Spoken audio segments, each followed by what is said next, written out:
Hello, it is Friday, February the 10th, and this is the Greenbrier Valley Church of the Nazarene with your daily devotion. Today we are reading from the Old Testament book of Judges, chapter 11. We will be reading verses 29 through 40. Here's the word of the Lord. Then the Spirit of the Lord came on Jephthah. He crossed Gilead and Manasseh, passed through Mizpah of Gilead, and from there he advanced against the Amorites. Jephthah made a vow to the Lord, "If you give the Amorites into my hands, whatever comes out of the door of my house to meet me when I return in triumph from the Amorites will be the Lord's, and I will sacrifice it as a burnt offering." Then Jephthah went over to fight the Amorites, and the Lord gave them into his hands. He devastated 20 towns from Aor to the vicinity of Minnith, and as far as Abel Keram. Thus Israel subdued Ammon. Then Jephthah returned home to his home in Mizpah. Who should come out to meet him but his daughter, dancing to the sounds of timbrels? She was an only child. Except for her, he had neither son nor daughter. When he saw her, he tore his clothes and cried, "Oh no, my daughter, you have brought me down, and I am devastated. I made a vow to the Lord that I cannot break." "My father," she replied, "you have given your word to the Lord. Do to me just as you promised, now that the Lord has avenged you of your enemies, the Amorites. But grant me this one request," she said.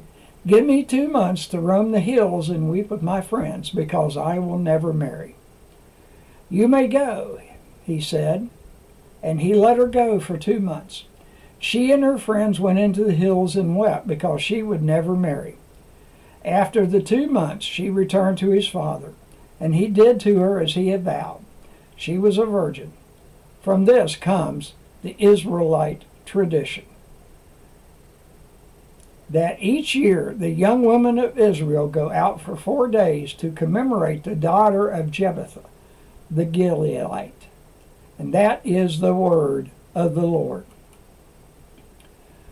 The article today is Polar Bears and Promises by Rachel Kuhn. Here's what Rachel writes. "I am an out loud processor.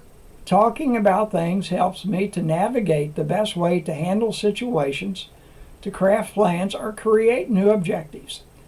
This is great in some ways, but it also gets me in trouble, especially with my children.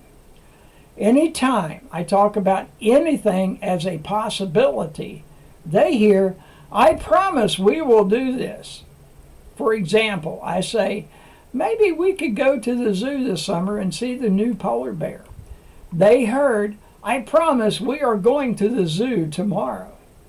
I have learned a cautious approach in sharing ideas with my kids because I know it may lead to conflict."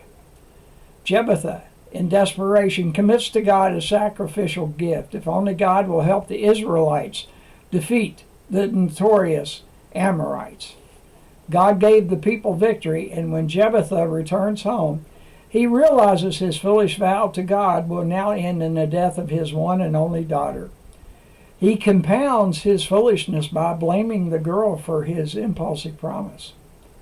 Watch the ways you speak to others today. Are there promises you are making that cannot be fulfilled? How might God be encouraging you to change?